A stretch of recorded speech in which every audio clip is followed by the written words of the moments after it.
Hello everyone, my name is Jacqueline Cowan and I'm a volunteer of Consecutivos, and in today's talk I'm going to talk about Jewish characteristics and Seriexis.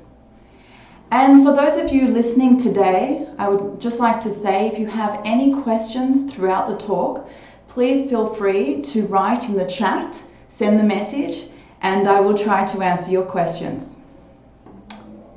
So just a little bit about the organization that I volunteer for. The name is Consecutivos. It's a non-profit, consensus-centric organization that is specialized in researching about past lives and the neurosciences of Seriexology, which I'll talk about, which is related to past lives and other related sciences. And with Consecutivos, we give courses and perform research and help the individual to become more aware of their past lives and how it influences their life today and how we can go forward with that. So one important concept that I would like to talk about is this principle of disbelief, okay? And the principle of disbelief is as follows. Don't believe in anything, not even what I am going to be talking about today. Experiment, have your own experiences. So it's very important to remain critical about what I'm going to talk about and the issues that I'm going to expose, and to use your rationality and discernment to see if the information has logic for you or doesn't. So, and part of this is to keep an open mind with the ideas and examine them one by one.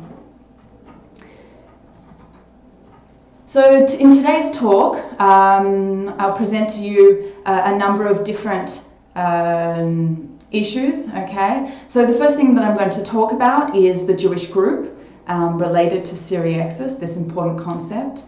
And then I will do an analysis of some Jewish traits. There's a number of Jewish traits that I've identified, others have identified, and so I'll explore some of these different traits. And some of these different traits I have identified as well within myself because I'm Jewish and I was brought up in a Jewish family and Jewish community. And over the years, I observed certain traits, and also through the research that I did. So I'll be presenting that. And then I'm going to look at those traits and see how, what can we do with these traits? So we can assume some of the strong traits and overcome some of the weak traits, which I'll explain about.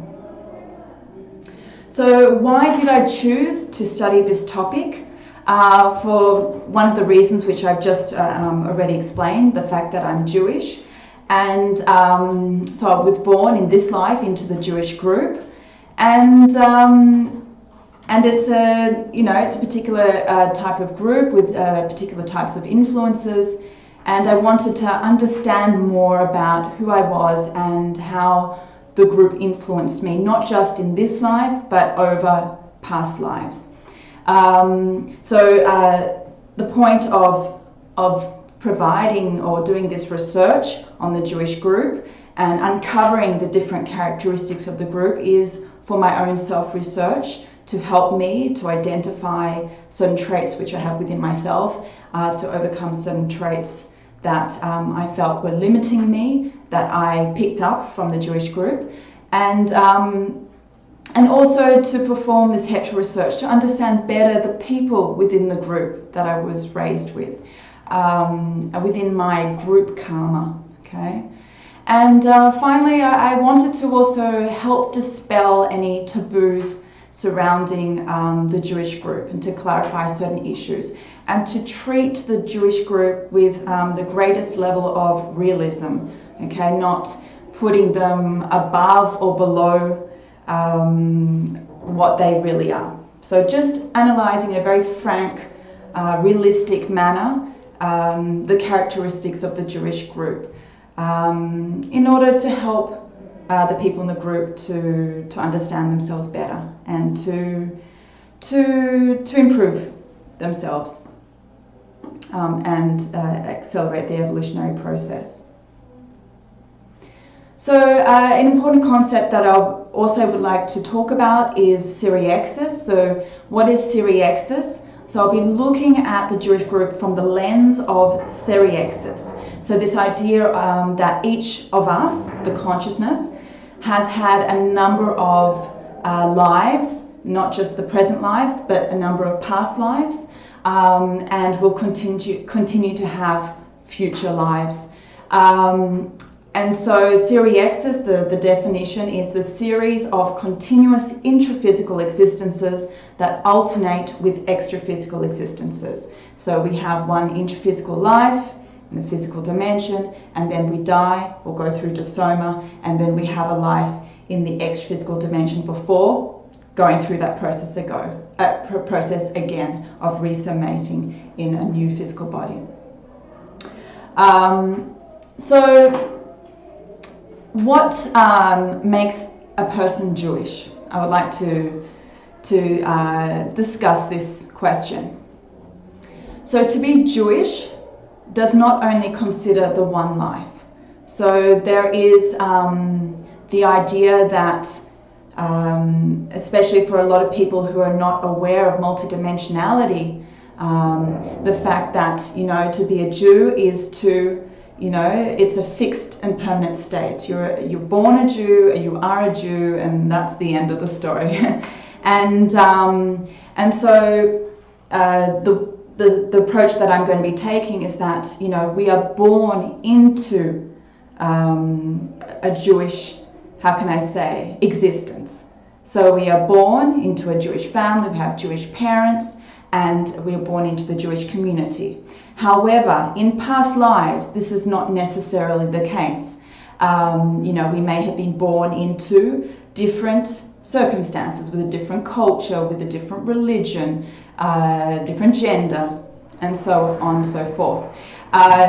So to be Jewish, and so the consciousness may have had a greater number of lives in the Jewish group, or a lesser amount of lives in the Jewish group.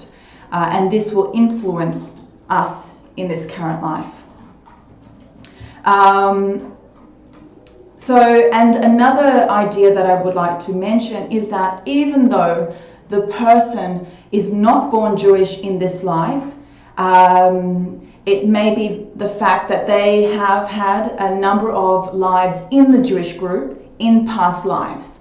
So the whole idea with Seriexis is that we present certain characteristics, certain indications in our personal manifestation today that are the result of the lives that we experienced in various groups. And so if we have in past lives experienced a number of lives in the Jewish group, this will show within our manifestation today in terms of our traits, the characteristics we have, and other things which I will talk about later. Okay. So how can we know who has had past lives as a Jew? One thing is by having retrocognition, so having experiences of memories of past lives being in the Jewish group. So we can actually, if we're interested in this, we can actually try to have a retrocognition, a memory of a past life, and uncover details about our relationship to the Jewish group. And another way, which I'm going to be exploring more today, is by analysing our paragenetics. And I'm going to talk about this term, this concept in more detail, but it's our inheritance that we bring into this life from past lives. And so our characteristics, our traits that come through and manifest in our present personality today. So the idea is that we are the sum of everything that we did in the past, and so it shows, it comes across in various manners, in our, even in our appearance, it can show itself. So why is it important to know about this influence? So for one thing, it's important to see how the Jewish group influenced ourselves in order to know ourselves better, right? This is about self-knowledge.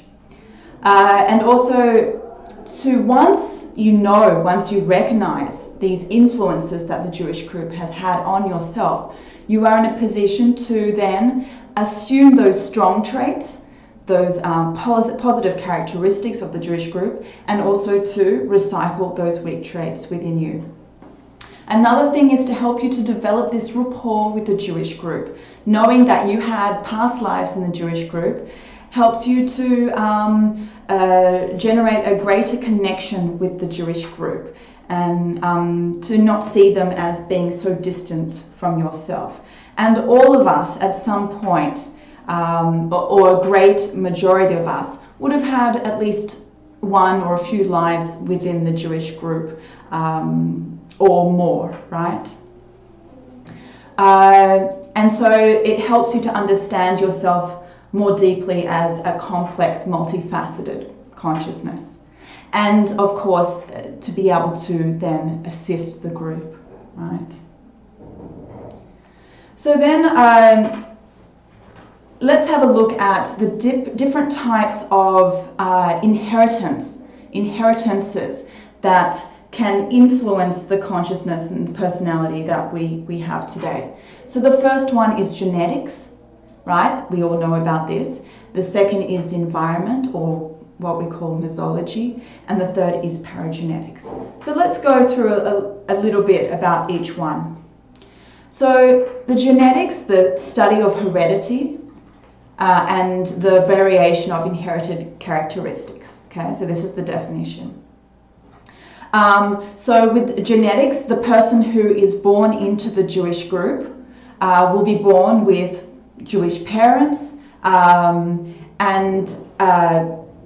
those genes are passed to them, from their parents, right? So they have the Jewish genetics.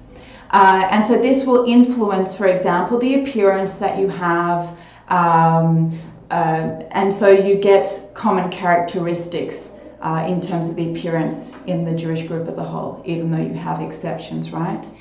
And also you have, predisposition for health or illnesses. So this is something the genetics influences. So for example, there is a type of genetic disorder, Tay-Sachs, which is prevalent in Eastern European Jews, specifically within this group of Jews, right? So this is the genetics. And then we have the environmental influences, or the nosology. So this is the influence from the environment on the individual, which includes from the people around you, so the education that you have, the upbringing, going towards this, extending towards the society, and various other influences. So for example, influences from the ecosystem, your lifestyle, events, geography, climate, nutrition, etc. The person that is born into the Jewish group will have these environmental influences, right? So they may be, and this will actually influence the person to identify with being Jewish. So for example, in the Jewish family, a common value that they have, which they try to influence the children, is have this value of education and learning. And so they will send their children to the best schools, and they'll create the most favorable circumstances for the person to perform well. And of course, everything that I'm saying, these are generalizations, right? But there is this tendency for this to occur within the Jewish group. And then finally, we come to the paragenetics.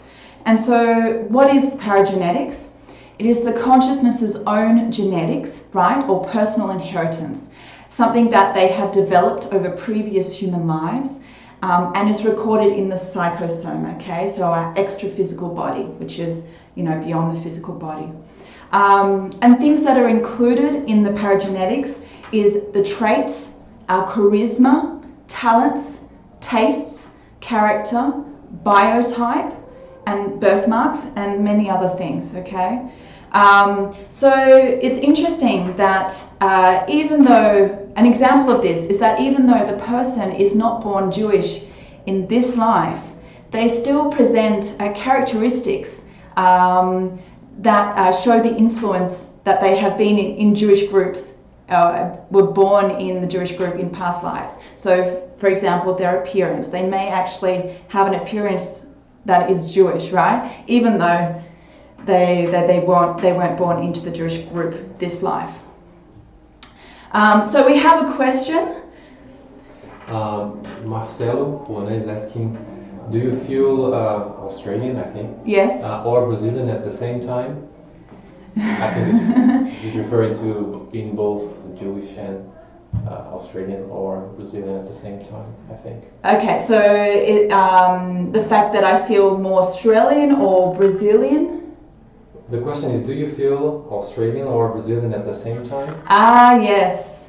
Well, I feel Australian, and it's interesting when I first came to Brazil 4 years ago, I felt even more Australian because your differences with the Brazilian culture are more accentuated, right?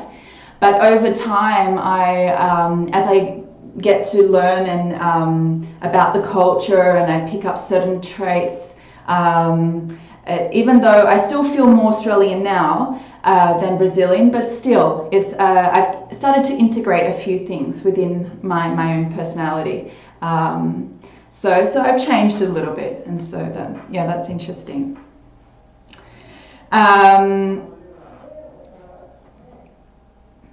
Okay. Then it's interesting as well in terms of paragenetics to also see the influences. For example, when people have strong talents, right? They haven't picked it up from the environment or from their upbringing, but they have these strong talents. And so, for example, the case with Einstein, right? So he was a genius, right? And this was his paragenetics. So his high abilities, high level abilities came through because of his paragenetics. So with paragenetics, it can be both healthy, which relates to strong traits, or unhealthy, which can relate to weak traits, okay? But the fact is, when we gain greater lucidity and awareness in general, we tend to bring through more of the positive aspects of our paragenetics. So I'm going to start talking about the characteristics of the Jewish group, but let me just talk about a few ideas related to this, okay? So the Jewish characteristics is the outcome of the set of shared experiences that the consciousness has had while resonated in the Jewish group that is repeated over many lives. And so the Jewish characteristics are both internally imposed by the group. So it's something, for example, the Jewish laws, the beliefs and the values that the person, the individual within the Jewish group, they internalize, they accept, right? As well as external, what is externally imposed on the group. So this comes from societal pressures and also opportunities, okay?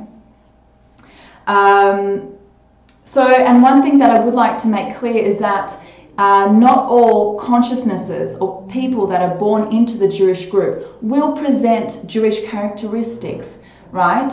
But it is a tendency. Okay.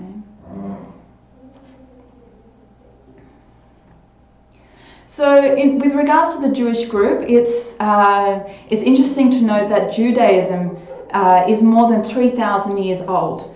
So the fact that there was that each consciousness would have had the opportunity to have a number of lives within the Jewish group because of the duration of time that the religion existed.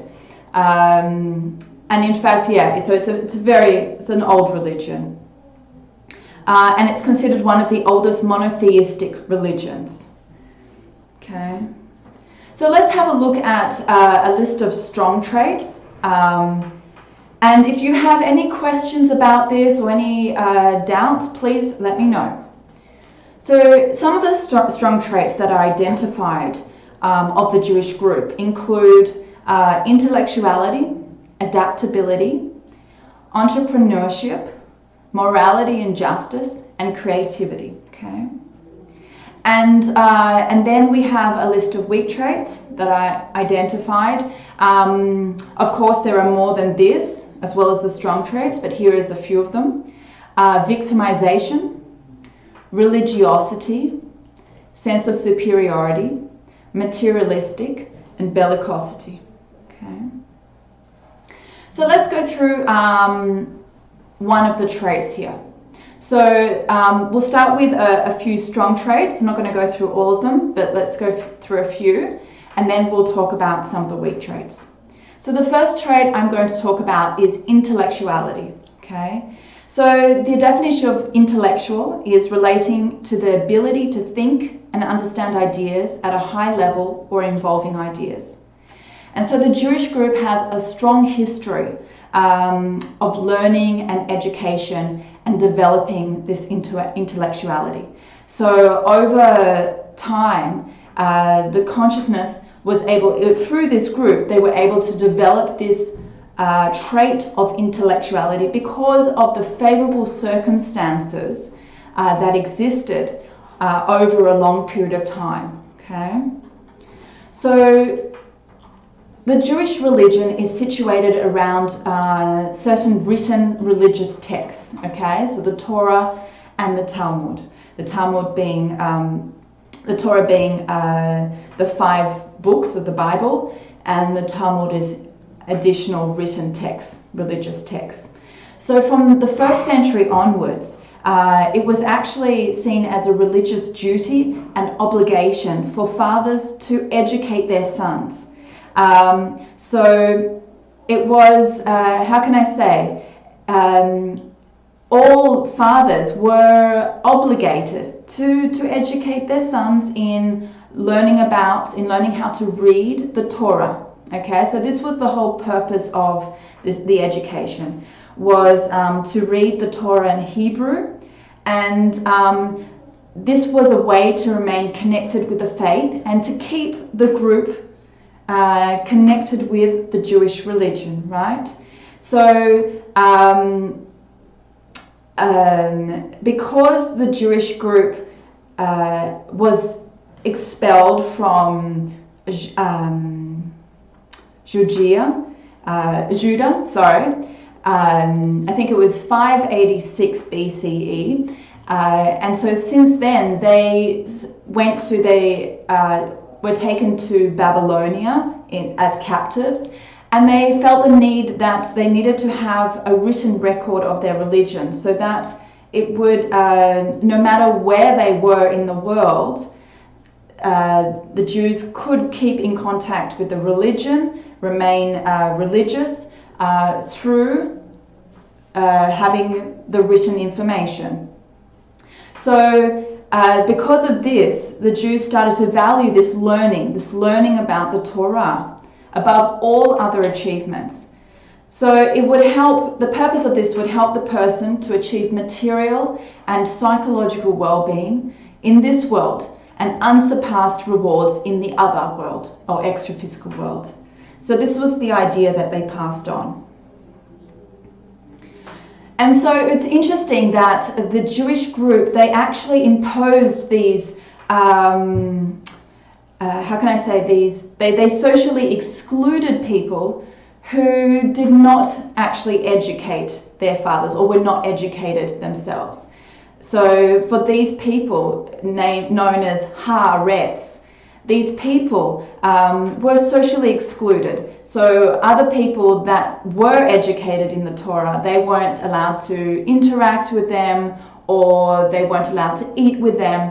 And in this way, it forced the group, for members of the group, to educate their children, or at least their sons, because if they didn't, they would face this penalty.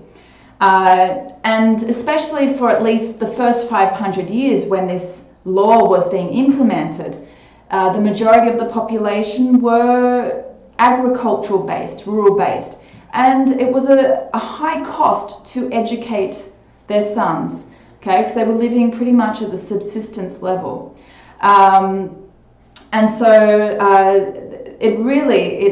for those people who weren't able to afford or didn't invest in their children's education, they would have left the religion. And research has shown that during this phase there was a decrease in the number of Jews in the group because of this. So this education came at a cost. But for those who stayed within the group, over time they would have developed more and more this trait of intellectuality. And it was interesting because the Jews were the only group for many hundreds of years that practiced this universal education. Okay, so they developed this trait of intellectuality within the group. And so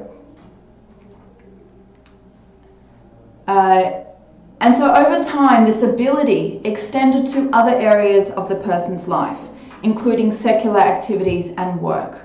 Okay, so this characteristic of intellectuality had a spillover effect in that because farming wasn't producing the level of income needed to afford the education, when the opportunity arose, the individuals, the members of the group, entered into urban professions, which then allowed them to increase their income so that they could afford the children's education. And of course, they could enter into these urban occupations, which demanded a greater level of literacy or education because of the education they already had. So it really did expand into other areas and not just in the religious arena. And so this idea of intellectuality, over time, the idea is that we can qualify this characteristic of intellectuality even more by developing what is known as evolutionary intelligence.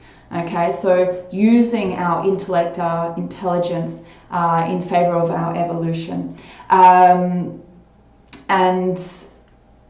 so qualifying this trait even more.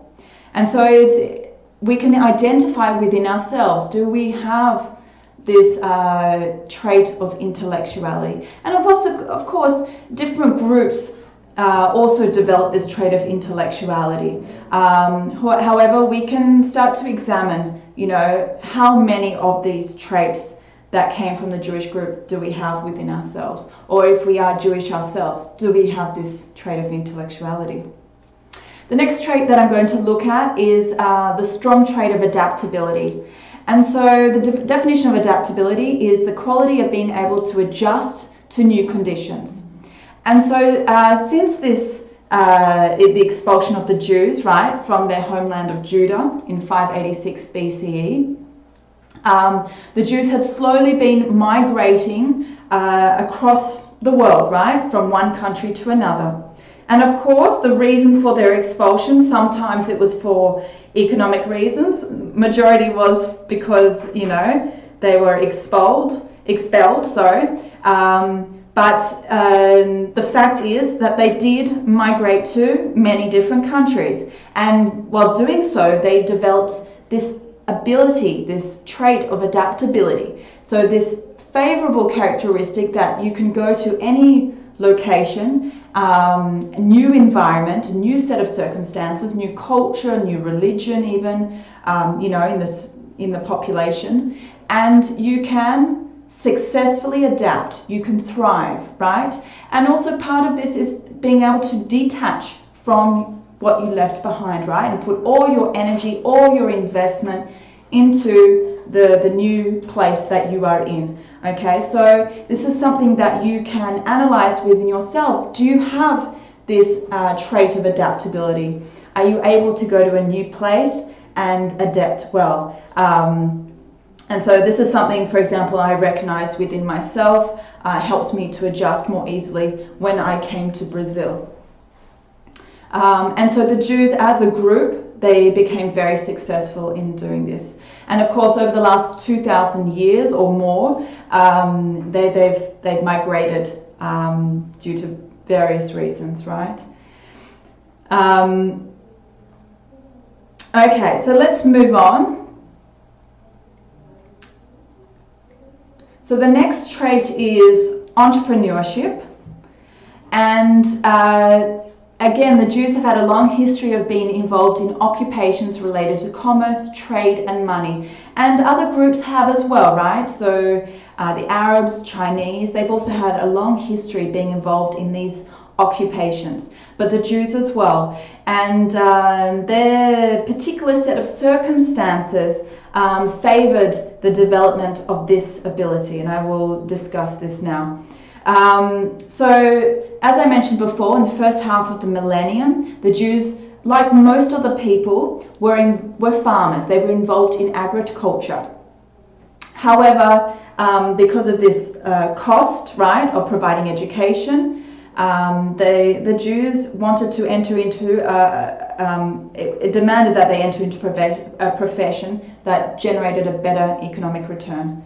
So in the 7th and 8th centuries, when Islam came into force, they created a huge empire, right, that stretched from southwestern Europe, okay, southwestern Europe to India. Okay, and they also created many different urban settlements, okay, urban cities, and these urban areas, they favored the generation of urban occupations. And in a very short period of time, over 150 years, the Jews who were living in this area at the time, they became urbanized. They moved from rural occupations, they moved to the urban cities, and they entered into these urban professions. And one profession that became very popular for the Jews was trade. Okay. And because of their trait of adaptability that I mentioned before, they didn't have any problem with migrating or traveling to other cities, right? They had these skills to easily adapt, to move to other areas, in search of business opportunities, okay, for trade. And they were also able to develop a strong network to conduct business because there was lots of different migrations within this area, this empire, and the Jewish communities were spread out because of, you know, these business opportunities, and they were able to use the network, okay, and travel to these various communities in order to conduct business, okay. And of course, this ability or the exercise of this entrepreneurship was continued, right, in subsequent centuries when the Jews migrated to Europe. And so, yeah, we can have a look within ourselves again. To what level do we have this trait of entrepreneurship? And how better can we qualify it, right?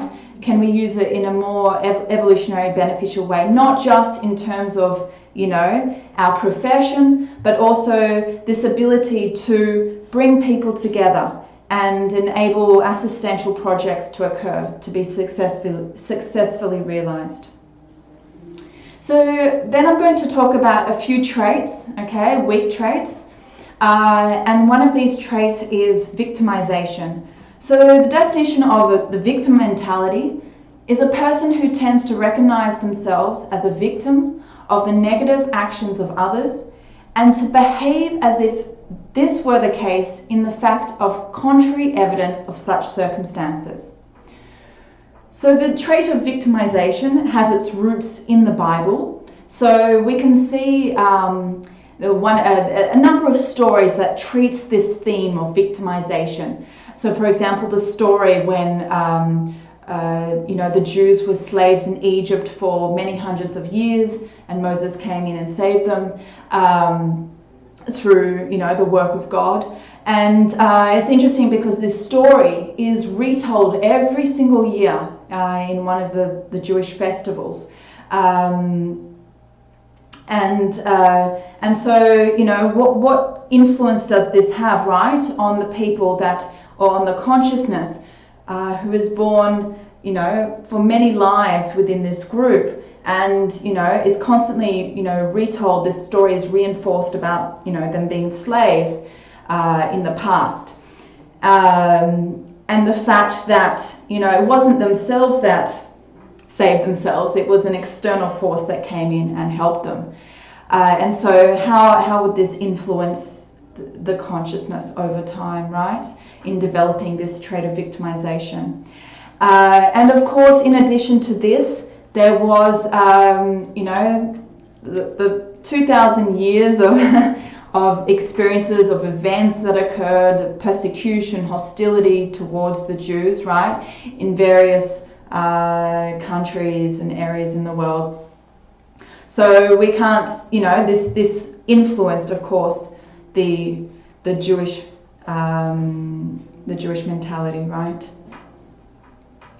And of course, it was due to the circumstances, the fact that the Jews always lived in someone else's land. They didn't have their own land, and so they were a minority group, and so they had to, and they were different, right? They were different to the surrounding group, and they didn't integrate with the group. And so I mentioned this idea of adaptability before, and so they had this level of adaptability, but they didn't go so far as integrating with the surrounding population. Because of this, my idea, my hypothesis is that they were always seen as different, and so the external population saw them as a threat and treated them that way, and with this hostility in certain moments.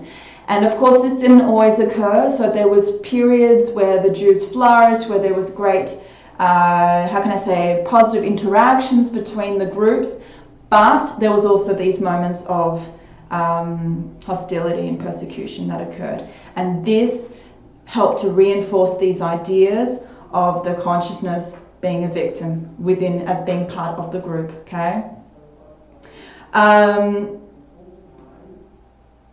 And so we can see this, we can see this condition is still present within the Jewish population.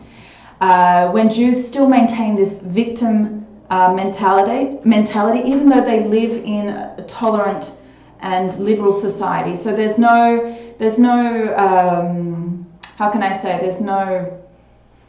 real incidents happening, right?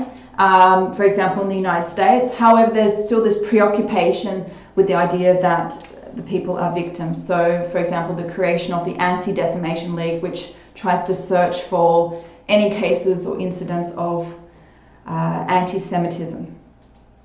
However, at the same time, we can see that there have been individuals, consciousnesses within the Jewish group who don't have this trait or have overcome this trait and can help others, right? So the case with Viktor Frankl, who was a psychologist, and he developed this therapy of logotherapy, right, to create meaning, even in situations, in moments of suffering, right? You can generate meaning in your life. And so he didn't allow this condition to overtake him, right? And also with Eva Moses Core. She was a lady who experienced, terrible circumstances during the Holocaust, right? And she was able to forgive all her perpetrators. So one of the things that helps a person to exit or to leave from this victimization is this idea of reconciliation, victimization, and of course not seeing the group as the group that caused the harm as being so different to yourselves. And once you understand that you are a consciousness that had lives not only in the Jewish group, but that you had lives in other groups and circumstances, other cultures, religions, you can see that you were also a perpetrator. You weren't always the victim, right? And so then it kind of changes this whole idea of what does it mean to be a victim. And so it's really about one's mentality, how we see things, right? Okay. And so, yes, can we gain greater perspective and distance ourselves a little bit from the Jewish group identity by seeing ourselves as a multifaceted consciousness, right? And so just to very quickly, we don't have too much time left, but I would just quickly like to mention this another weak trait of religiosity. Okay, so a strong religious feeling or belief. So the Jewish group, okay, at its core is based on religion and religious ideas. And it contains a number of core beliefs that those within the Jewish religion accept, and that over many lives they continue to accept and internalize within themselves. So the belief that, you know, God exists. And another thing is one thing that is particular with the Jewish group is this idea that God created this covenant, okay, this strong bond with the Jewish group, and that he chose the group, right? He chose the Jewish group, and they would remain special as long as, you know, the people would follow the commandments, right, and his will. And this caused the Jewish people to remain locked within this group and feel that it's a permanent condition, right, something that you can't actually leave. It's a fixed idea. And so it's important to apply greater discernment and question, you know, all these religious ideas, as well as experiencing multidimensional reality, which will help the person to see that the reality is different to, you know, the ideas that the person grew up with in the Jewish group, and it helps them to overcome these ideas. Okay. And finally, this weak trait of the materialistic, okay, characteristic. And so this materialistic, it's the flip side of this entrepreneurship, right? And it's this idea of being excessively concerned with material possessions, money-oriented. And the Jews, for a long period of time, have been involved in professions that have involved money. For example, money lending. And you know, because of the circumstances, they had the literacy skills to enter into these professions, and these professions were lucrative, and they had these entrepreneurship skills. And so, and of course, they were in environments where, you know, money lending, when you're lending money to people and people see you as different, and they created a lot of hostility from the surrounding population. And this was one of the reasons why, a lot of hostility was generated because of this trait. And various stereotypes have developed around the Jews as being stingy and miserly and corrupt, etc. And because the Jews were involved in, you know, these professions for a long time, and they had this strong ability to make money, and the strong connection with making money, generated this materialistic attitude. Okay, so this is one thing that I observed when I was growing up. The community in which I grew up, the Jewish community, was more materialistic, and so it's interesting to recognize within yourself, right, how much of this trait do you have. And so we can see, for example, even in the past, this strong attachment to money.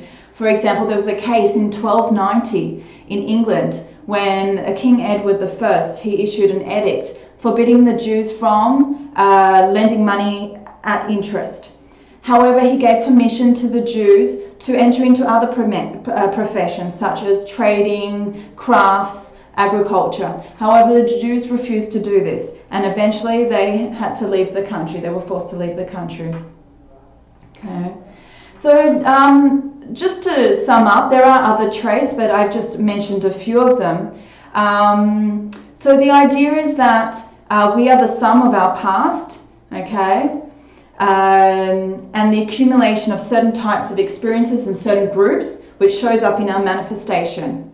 So it's important to examine within yourself whether you have these traits, and of course we may not have these traits strongly pronounced, but we may have traces of these traits, okay, subtle remnants of these traits. So it's important to analyze and go a bit deeper in the self-research to see whether you have these traits or not. And of course, once we know more about the groups that we partook in and these characteristics, the more we can actually assume the strong traits and recycle these weak traits, okay? And then help us in our own evolution. So by understanding our past, the idea is by understanding our past, we will understand better about who we are now, and this will help us to in moving forward, right? And so, for example, with this idea of assuming strong traits, just to give you an example, so a person who was heavily involved in intellectual activities, so once upon recognizing that they have this trait to a high level, can decide to use it with more confidence and in favor of their own evolution proexis. So in terms of, I have more confidence, I can produce more intellectual activities, so write more, or, and apply it more, okay, in favor of your own evolution. And the same with the recycling of weak traits, right? So, it's important to de-dramatize the weak trait, right? See that if you have that weak trait, it's based on the circumstances that you're involved with, right?